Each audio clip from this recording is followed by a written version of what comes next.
नमस्कार साथियों, मैं जैसन एमजी क्लासेस के यूट्यूब प्लेटफॉर्म पर आपका एक बार फिर से स्वागत करता हूं। आइए आज हम देखने वाले हैं धार्मिक आंदोलन के क्रम में इसका तीसरे वीडियो में हम देखेंगे आज कुछ अनेक धर्मों को या कुछ प्रमुख धर्मों में से, जैसे कि आपका शैव धर्म, वैष्णव धर्म और ईसाई धर्म को। चलिए स्टार्ट करते हैं आज का सेशन, जो है आपका धार्मिक आंदोलन। धार्मिक आंदोलनों में जब हम चर्चा करेंगे तो पहला धर्म जो आपका रहेगा वो रहेगा शैव धर्म। शैव धर्म दरअसल आपका भगवान शिव जी को समर्पित है। भगवान कौन से?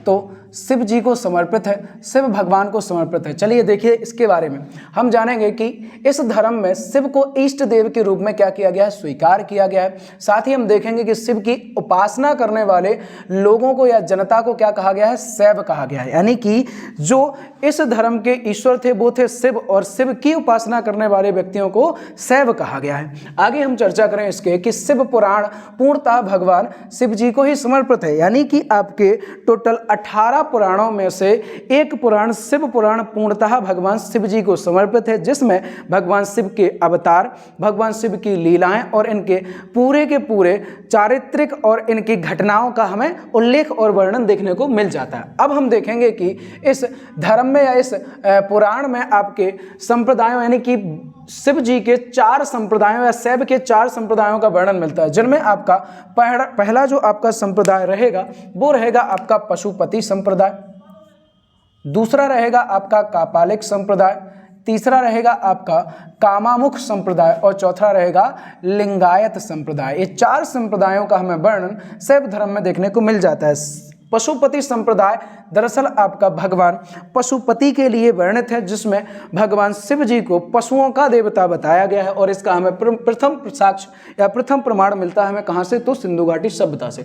साथ ही हम चर्चा करें कापालिक को एक नाम और मिलता है भैरव संप्रदाय, जिसमें अघोरी या भैरव शमशान घाट पर ही रहते हुए या शमशान में रहते हुए भगवान शिव जी को इष्ट के रूप में प्रदर्शित करते हुए उनकी पूजा अर्चना और उनकी आराधना करते हैं। साथ ही हम देखें कामामुख में इन्हें विभिन्न मुखों का या विभिन्न स्वरूपों का वर्णन किया गया है, बताया गया है। लिंगायत की यदि हम बात करें तो इसमें इस संप्रदाय को मानने वाले जो भी इनके उपासक रहे हैं उनके द्वारा भगवान शिव जी को एक लिंग रूपी स्वरूप में देखकर उसकी पूजा की है, जिसे हमने शिवलिंग भी कहा है।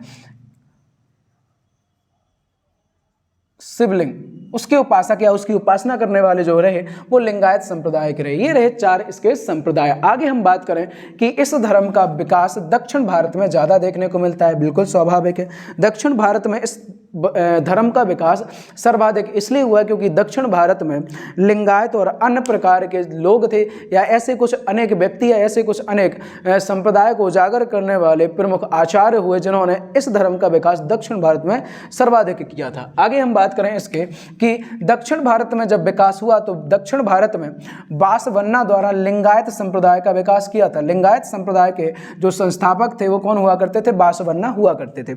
इसके आगे हम चर्चा करें कि उत्तर भारत में वह कौन व्यक्ति था जिसने शैव धर्म का प्रचार प्रसार किया, तो बिम्बकड़विशेष जो कि एक कुषाण वंश का शासक था, इसके द्वारा क्या किया गया था कि उत्तर भारत में शैव धर्म का प्रचार प्रसार किया गया था। शैव धर्म का उत्तर भारत में प्रचारक कौन था, बिम्बकड़विशेष, जिसने जो कि कुषाण वंश का शासक था। इसने क्या किया था, इसने अपने धर्म को प्रदर्शित करने के लिए अपने राज्य में चलने वाली मुद्राओं के एक तरफ भगवान शिव जी की मूर्ति और एक तरफ उनके वाहन नंदी की मूर्ति को क्या किया था, अंकित किया था, जिससे यह प्रमाणित हो जाता है कि बिम्बकड़विशेष द्वारा अपने राज्य में शैव धर्म को चलाया गया था या शैव धर्म का ये उपासक हुआ करता था। आगे हम बात करें कि इस धर्म के हमें प्रथम साक्ष्य कहाँ से प्राप्त होते हैं, तो प्रथम साक्ष्य में सिंधु घाटी सभ्यता से, जो कि पशुपति की एक मोहर के रूप में प्राप्त हुए थे। पशुपतिनाथ की जो हमें मोहर प्राप्त हुई थी सिंधु घाटी सभ्यता से, तो वहाँ से जो आज वर्तमान में आकलन किया गया है, उनका जो प्रतिष्ठीकरण किया गया है या फिर उनका जो प्रमाणीकरण हुआ है वो आज वर्तमान के शिव भगवान से हुआ है। इसलिए हम यह कह सकते हैं कि पशुपति दरअसल आपके भगवान शिव थे, जो कि प्रथम साक्ष्य के रूप में हमें सिंधु घाटी सभ्यता में प्राप्त होते हैं। आगे हम बात करें कि ऋग्वेद में रुद्र शब्द का वर्णन मिलता है, जो कि रुद्र आज के वर्तमान शिव को प्रदर्शित करता है। साथ ही हम बात करें कि कुछ राजा हुए हैं, राजवंश हुए हैं, जैसे कि राष्ट्रकूट राजाओं द्वारा कैलाश मंदिर का निर्माण कराया गया एलोरा में। साथ ही हम बात करें चंदेल शासकों द्वारा कंदरिया महादेव मंदिर का निर्माण कराया है, जो कि शैव धर्म को प्रदर्शित करने का एक सबसे अच्छा प्रमाण सिद्ध करता है। आगे इसके बात करें हम कि कुषाणों द्वारा अपनी मुद्रा के ऊपर शिव और नंदी की मूर्ति को अंकित किया, जैसा कि हम पहले पढ़ चुके हैं। आगे इसके देखें तो इस धर्म का सर्वाधिक विकास कहाँ हुआ था? दक्षिण भारत में। इस धर्म का सर्वाधिक विकास दक्षिण भारत में हुआ था।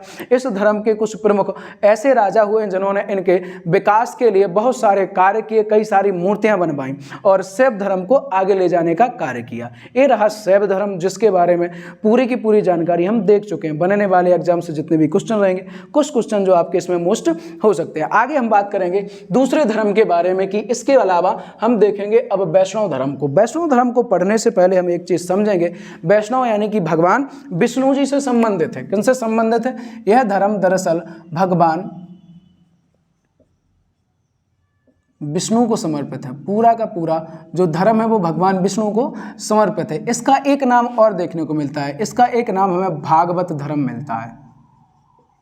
भागवत धर्म, भागवत धर्म भी हमें कहीं कहीं इसका नाम देखने को मिल जाता है। अच्छा, भागवत धर्म क्यों मिलता है, इसका वर्णन अपन आगे देखने वाले हैं। आइए स्टार्ट करते हैं अपन इस धर्म को। इस धर्म के जो प्रवर्तक कौन माने जाते हैं? तो वासुदेव श्री कृष्ण माने जाते हैं। वासुदेव श्री कृष्ण क्यों माने जाते हैं, अब आप समझ गए होंगे। हमने इसका पढ़ा है भागवत धर्म, वासुदेव श्री कृष्ण, और हमने देखा महाभारत जैसे विशालकाय युद्ध में भगवान श्री कृष्ण द्वारा या वासुदेव श्री कृष्ण द्वारा भगवत गीता का ज्ञान दिया गया था या श्रीमद् भगवत गीता का उपदेश दिया गया था, और उसी कारण बस इस धर्म का एक नाम और पड़ा था जिसका नाम था भागवत धर्म। भागवत धर्म ही आगे चलकर परिवर्तित होता है आपका वैष्णव धर्म में। क्यों?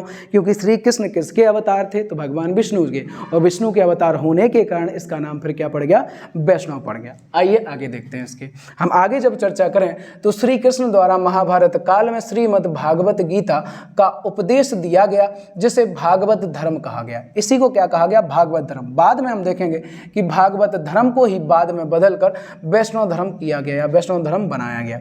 और इसके आगे चर्चा करें कि इस धर्म में भगवान विष्णु को मुख्य देवता के रूप में प्रदर्शित किया गया है या मुख्य देवता के रूप में स्वीकारा गया है। बिल्कुल सत्य है, क्योंकि सारे के सारे स्वरूप किनके हैं? भगवान विष्णु के ही। तो यही कौन हो जाएंगे इसमें?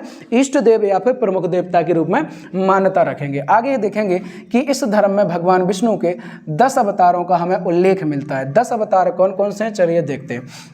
10 अवतारों में आप देखोगे मत्स्य अवतार, वराह अवतार, कूर्म अवतार, नरसिंह अवतार, राम अवतार, परशुराम अवतार, श्री कृष्ण अवतार, वामन अवतार, बुद्ध अवतार और कल्कि अवतार, जो कि अभी होना संभव है, यानी कि होना अभी बाकी है।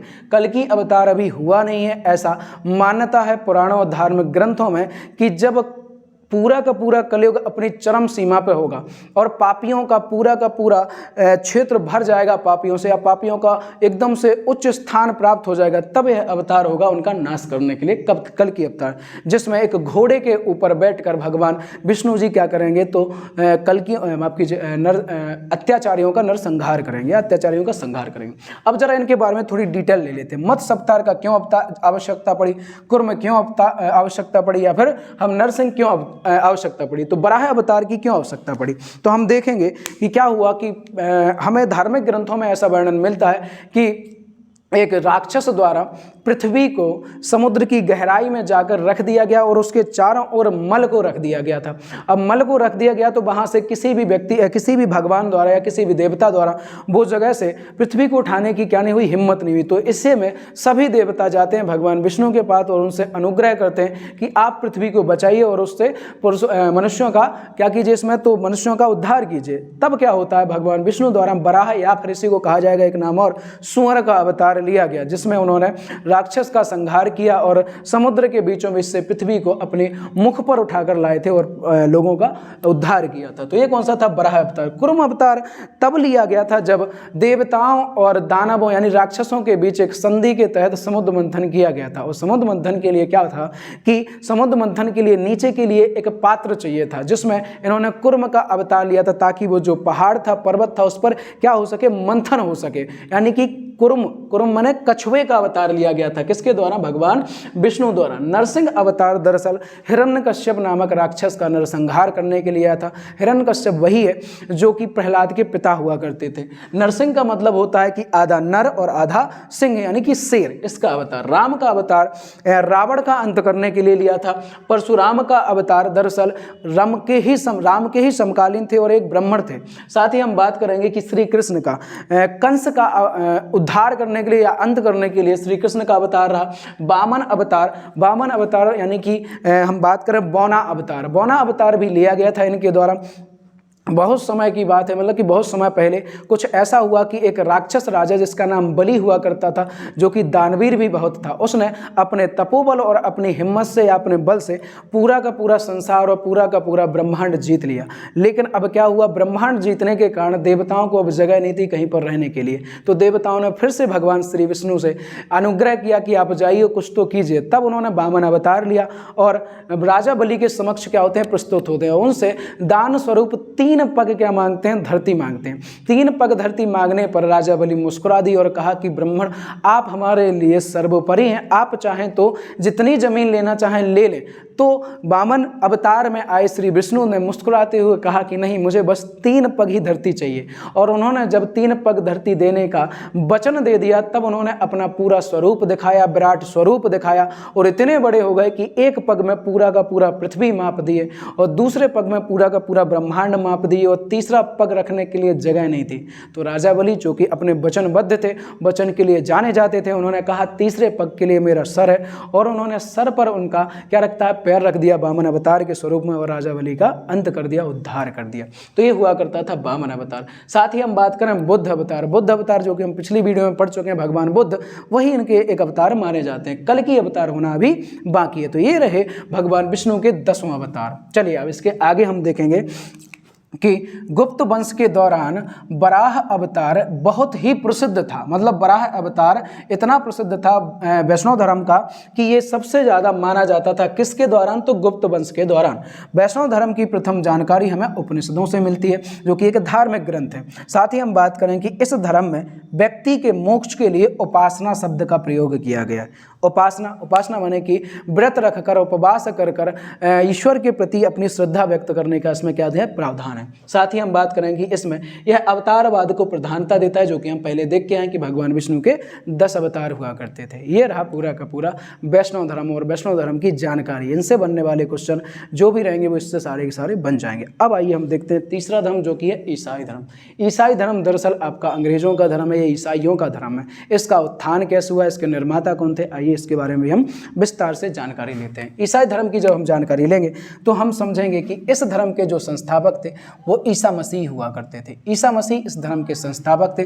साथ ही हम बात करें कि इनका जन्म जेरूसलम के निकट बैथलेहम नामक स्थान पर हुआ था। जेरूसलम जो कि रोम की राजधानी है, इसके निकट एक गांव था जिसका नाम था बैथलेहम, इसमें इनका जन्म हुआ था। साथ ही हम बात करें कि इनके पिता का नाम जोसेफ और इनकी माता का नाम मैरी हुआ करता था। मैरी हम सभी जानते हैं कि जब भी हम क्रिसमस मनाते हैं तो उसमें बोलते हैं मैरी क्रिसमस, और मैरी मतलब कि उनकी माता के नाम पर संबोधन किया जाता है।